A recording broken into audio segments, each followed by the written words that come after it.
Yo, what's up everybody, Rage Cage 20 here, back with Jonathan Young's 2015 stuff.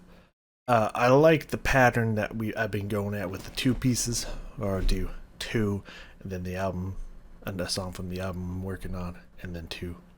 I think we're going to continue to do that, so that we can get through an album of stuff, while also working on other stuff and listening to new stuff and whatnot, so we can keep our album stuff going while also working on other albums and stuff like that. It sounds like fun. So before we get back to two songs from the new In This Moment album, which would be God Mode and Army of Me, we got some Hotline Bling by Drake.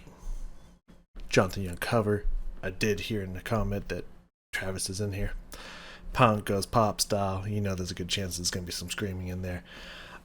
What can I say about Hotline Bling? If you haven't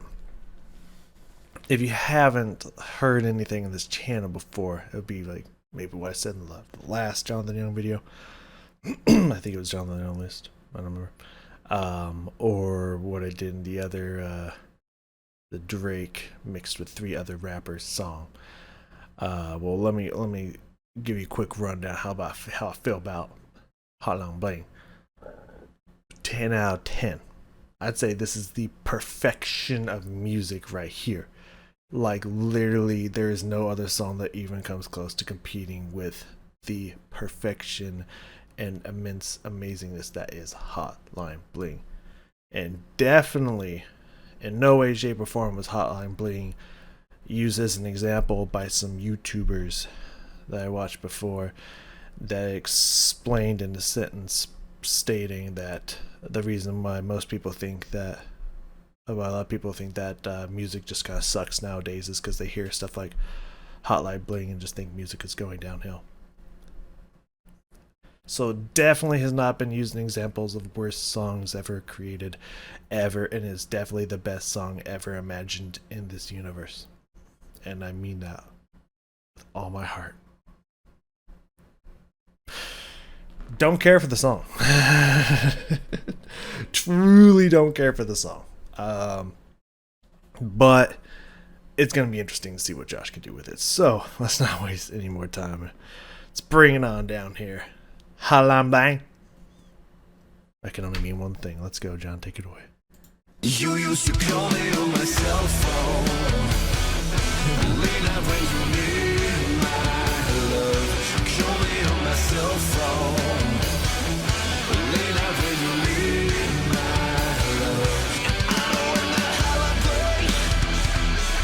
That could only mean one thing. And I know in the hell I play. That could only mean one thing. Ever since I left the city, you got a reputation for yourself now. Everybody knows that I feel left out. Girl, you got me down, you got me stressed out.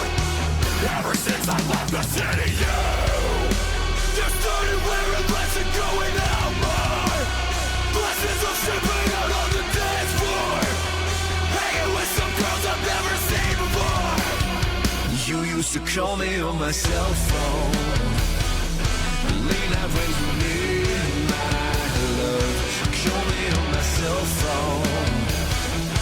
Late night when you need my love. I know in the hell I play. That could only mean one thing. And I know in the hell I play. That could only mean one thing. These days all I do is wonder if you're bending over backwards for someone else. Wonder if you're rolling up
If you enjoyed this cover of Hotline Bling, it's available for download. Just click the buttons on your screen or check the description down below. It's also available on Spotify. This video was made possible by my supporters on Patreon. If you'd like to help make these videos possible, you can donate $1 at patreon.com/Jonathan Young for a chance to win a free t-shirt and much more. Don't forget to say hi on your favorite social media sites, and I'll see you next time.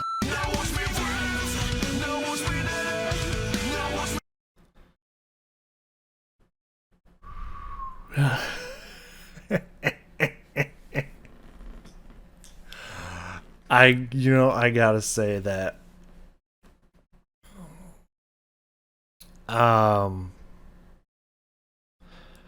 after that intro we had, seeing what I could only describe as these two individuals, I don't know if I'd say go as far as say making a mockery of the song, but definitely leaning into the "this is silly" aspect of the musicality of it, as well as the video itself, because I can only stomach so much of listening to the original song before I'm just like, oh my god, I'd rather listen to polka music. I would have a lot more joy listening to a polka band than this song, and I usually quit halfway through, just like Tuesday. When we grow up on Club She Tuesday. Yeah, the same thing. I listened to half of that. I was like, oh, I just can't. I just stop this song. And that doesn't happen often with a lot of music. Like, there's most songs, even if I don't care much for the genre a whole lot, I'll listen to at work. I straight up listen to kind of new age mariachi music from the Hispanic people I work with, and that shit's awesome. Like, like there's a lot of music genres that I'm like totally down with and will listen to, even if it's not my cup of tea when I listen to all the time. There's even stuff about a lot of rap and stuff that I can even get behind.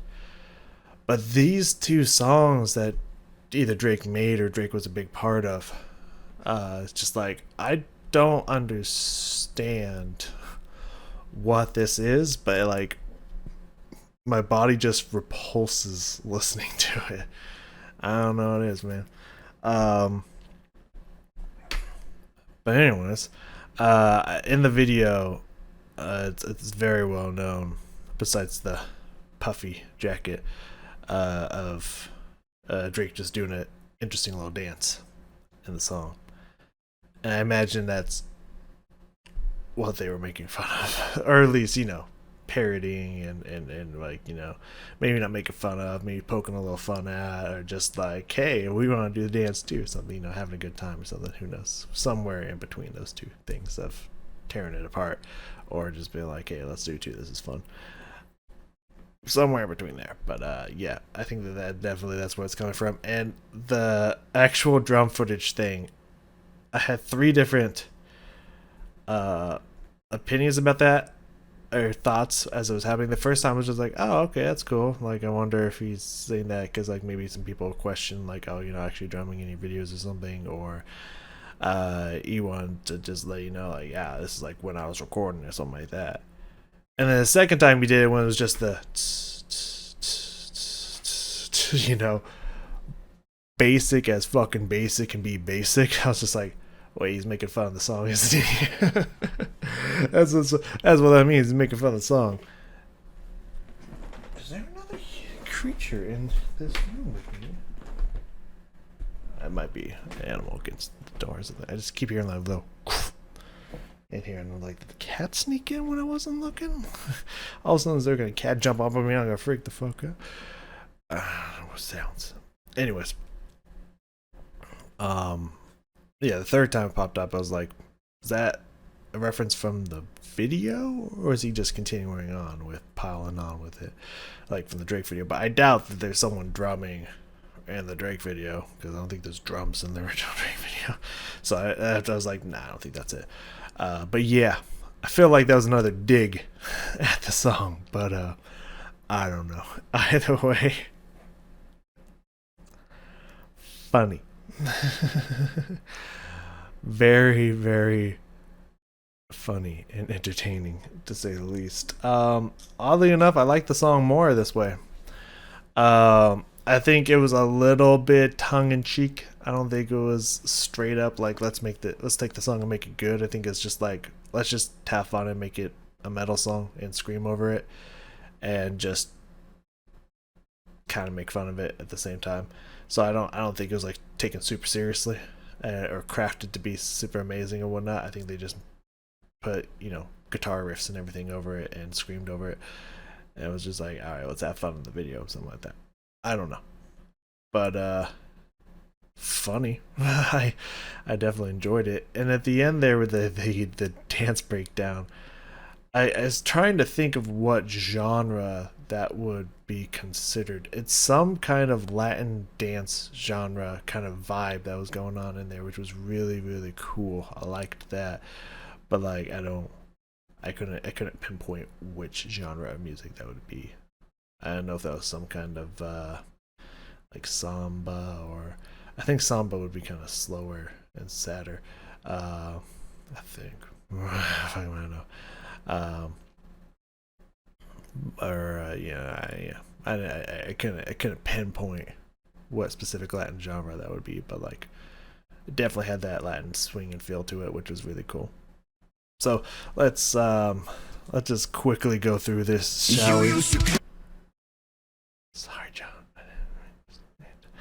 Yeah, let's quickly go through this. Just go over a few points in here. Not like a whole lot to really go over, but see what we come up with. So let's bring it on back down here. Whoa, start screen for one frame. Did not know that. So right out the gate, coming out straight into the song, which I think is how it starts, but like it's like more chill start in the original. You used to call me on my cell phone. So the dancing is fun. In general, first off, the filter that's on John's voice is pretty cool, and also the guitar line that's in there with it. You used to call me on my cell phone. Dun dun dun dun. That kind of starts out there, kind of accents and punctuates the notes. Dun dun dun dun dun dun dun dun dun dun dun. Kind of helps assist the very short marcato staccato like nature of the vocal line there, which is pretty cool. I like that. Interesting start. You used to call me on my cell phone. Late night when you need my love. Call me on my cell phone. Late night when you. I mean, with the extra drumming and stuff that he's adding in there, the first time I didn't think I was making fun of it, because he's actually doing some stuff. He's moving around different two syllables, right? He's writing two syllables, symbols, syllables, two symbols. They're close to each other. And working on a few toms, hitting the snare every now and then. Like, he's doing some movement and whatnot, but the other one is just like super basic and whatnot. So like, I don't know. I didn't catch it the first time there, but some good drum work. I like the guitar riff and whatnot. The vocals sound fine. They have a little bit of that kind of chill groove to it, but also a little bit more intensity to it to fit the punk style. Cool blend. Not against it.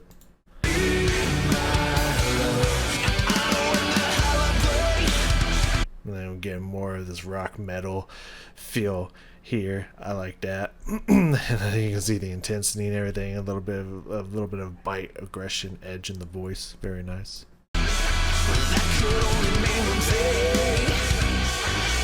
That na na na na na na na that's going on for the guitar there. I've heard him do that in a few other songs, but like just kind of like that bite and edge, that kind of metal, grindy, stringy sound there. It's pretty cool.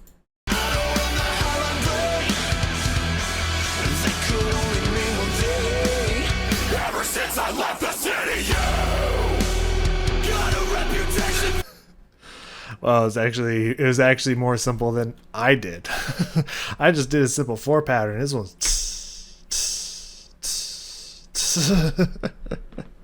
I gave it like 2 extra symbol hits per measure. I gave it more complexity than it was. Does he switch shirts by the end of the song? I just kind of now.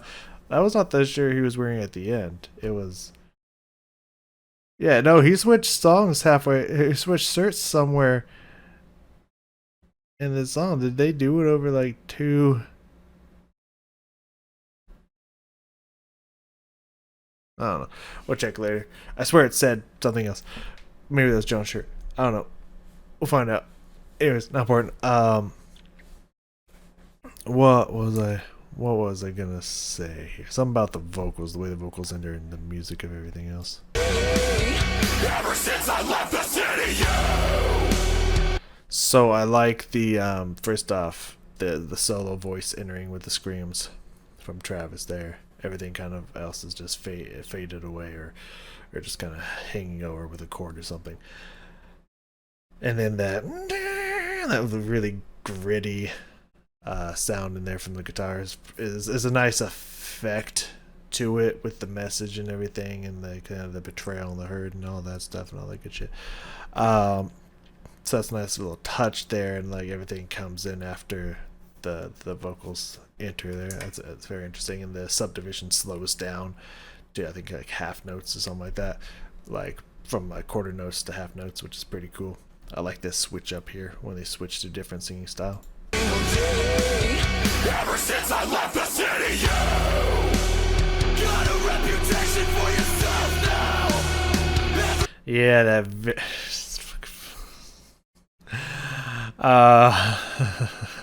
It's funny. I love that. Yeah, no, there's some dissonance and bite in that note and everything. Again, it just kind of brings this foreboding feeling and everything to the message and to the sound of the music, which is pretty cool. Everybody knows that I feel left out. Girl, you got me down, you got me stressed out. Ever since I left the city, you started wearing less and going out more. I also kind of like the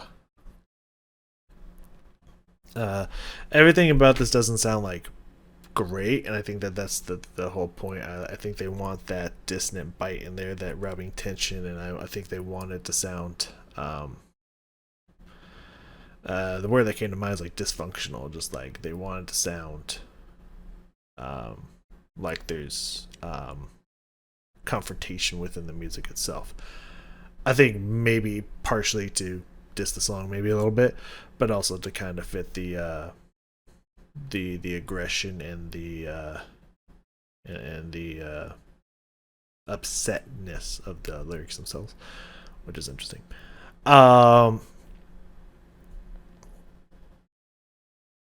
Oh yeah, I was gonna say I like I like that you have two layers of the scream.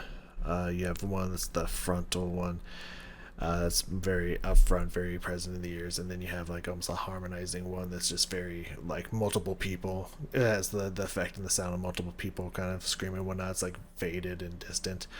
It's just kind of this general fry kind of harmony sound, which is kind of cool. I like that. Blessings of shipping out on the dance floor, hanging with some girls I've never seen before. You used to call me on my cell phone.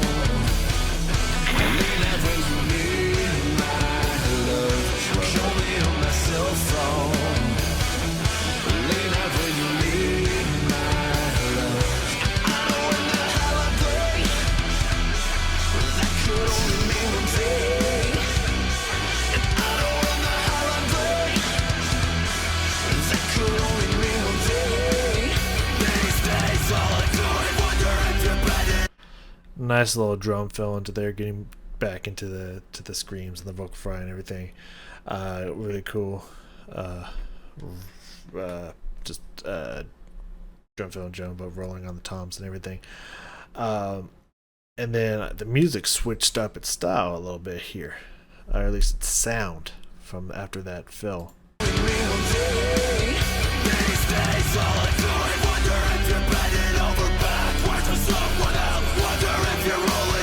Yeah, we got a little bit more drive from the guitar, a little bit more dun dun dun dun dun coming from the chords, and this nice little melody line playing over it. Dun, like this is actually some beauty and some nice progression that we got going on here in the song at this part, when a lot of it's just kind of been like this dissonant doom and gloom kind of feel. Nice, interesting shift here when we go back to the screaming style of singing here.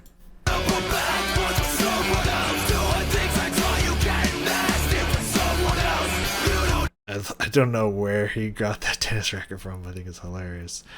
But the lyrics themselves, like, yo, I taught you to be nasty. We did all these nasty things together. Now I'm afraid you're doing that with someone else. Like,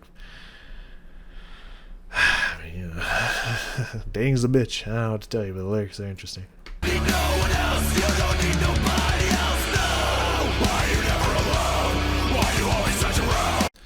That rhythm there, which is being accented by the instruments. I think some guitar chords and the drums are accenting that pretty profoundly, but it's also evident in the vocal line as well, and it just has this little bit of a separation stutter ness to it that's like it's like getting close to triplets, but I don't think it's actually tripleted out. It's just this very interesting pulsed rhythm there. It's pretty cool. I like that. I like that little switch up. There's nice little gem switch ups in here that they're doing that's taking this from just being like, oh, they're taking a piss. Go for a Britishism. They're taking a piss out of the song. To actually actually putting some nice little musical gems in here. So they do have some nice tasty gems that they're putting in here as well. You get nasty with someone else. You don't need no one else. You don't need nobody else. No. Why you never alone? Why you always touch around? There's always trying to help me. I'm good. No, you was in the zone. You should just be yourself. Right now you're someone else. You used to call me on my cell phone. Late night rings with me, my love. Call me on my cell phone. So ridiculous.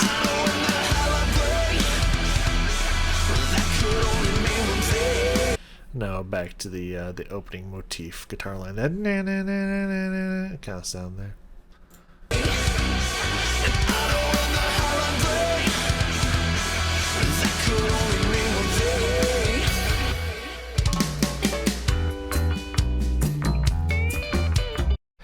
I'm even getting kind of a little bit of a reggae vibe in here as well. Interesting. Yeah, it's very. I get this from the dum dum dum dum dum kind of. I want to say like mambo-ness from the bass guitar, mixed with that very interesting Jamaican reggae style kind of sounding feel that's coming from the guitar melody line here. Like, it's a very interesting mix of sounds and whatnot to have a Drake dance party to. It's a very, very fascinating outro. And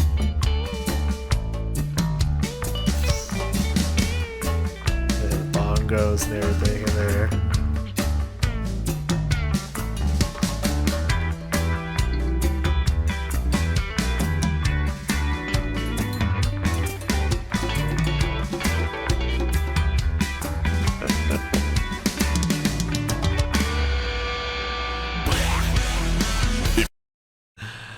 So I like that discordant just dang chord you get from the guitar there, and the blah, like it pauses out, holds out, so you think like, oh, they're gonna come in with the chorus for the last time again. For that nice little blah, I still think they're gonna go back into the chorus, but then it just kind of vamps and outros as John starts discussing everything about, you know, where you can check them out and this and that. It's a different outro than we've had from Josh before, and it's a very interesting, unique take that he's doing here.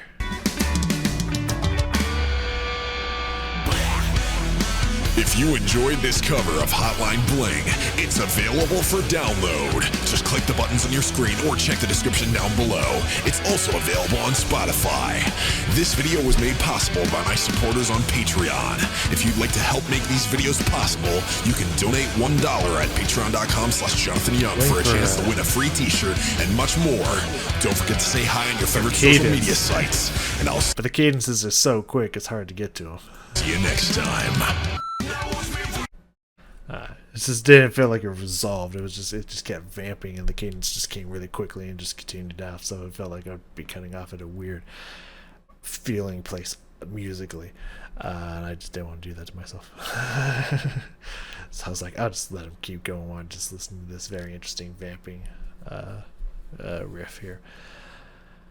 I mean, I like it better than the original. I would listen to this version of the song if it was playing.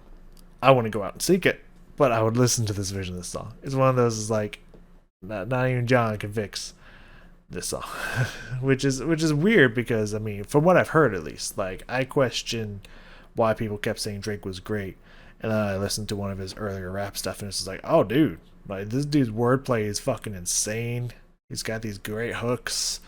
His flow is alright. Like I thought his flow was fine, and then my roommate, who's not a huge Drake fan, said that he can't really stand Drake's flow. And I started listening to it. It's like, okay, he doesn't like got like the greatest flow out there, but his wordplay, like hands down, will never lie. It's pretty fucking nuts, especially in his earlier stuff.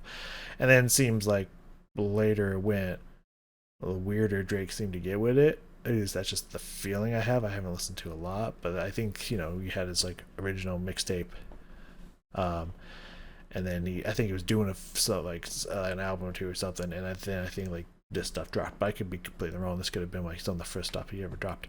I don't really know. I don't know much about Drake, but I'm just gauging that it seems like he came out the bat fucking swinging. People were like, dude, Drake's the shit, and then he released this, and the loyalists were still like, oh yeah, Drake's still awesome. This is cool. I like this. While other people were like, the fuck is this? So I don't know. That's just my guess. It's a complete 100% random guess. I don't know if any of that's true. That's just how I feel based off of the like 3 Drake songs I've heard. So I don't know. But yeah. This was my first exposure to Drake, and wasn't a fan. I'm gonna say that for you. So that's why I couldn't understand why everyone's like, Drake's so good. Have you heard of Drake? Like, are we hearing the same thing? But I do have some respect for Drake's early stuff at least. But anyways, yeah, it's one of those like not even John can fix this song. But it was still fun, and it had some really funny moments in there, so I like that. What we got next from Johnny Youngie here? We're almost done with 2015. Ooh, going back to some Disney and then some Power Rangers. Next we have part of. Wait, that's a. Oh no, it's Disney. In my head, I thought it was one Disney movie, but I didn't say that out loud, so I knew exactly what Disney movie that was from, and I believe that's where we're getting Savannah back in here. I'm pretty positive she's in on that one, so that's really cool because I don't think we're gonna see her a lot in 2016. She might be out 2016 or she might be out 2017. Don't know, but I don't think she did much after that. Who knows if she could do stuff with John, but it doesn't seem like she did a lot on YouTube after that, so I think she just kind of cut around. Who knows? Anyways, part of your world will be next, and it's gonna be great. It's got Savannah, it's Disney, John. Like, I'm sure he's gonna knock it out of the motherfucking park. So thank you all for joining me. John, thank you for the fun time, and I will see you all next time.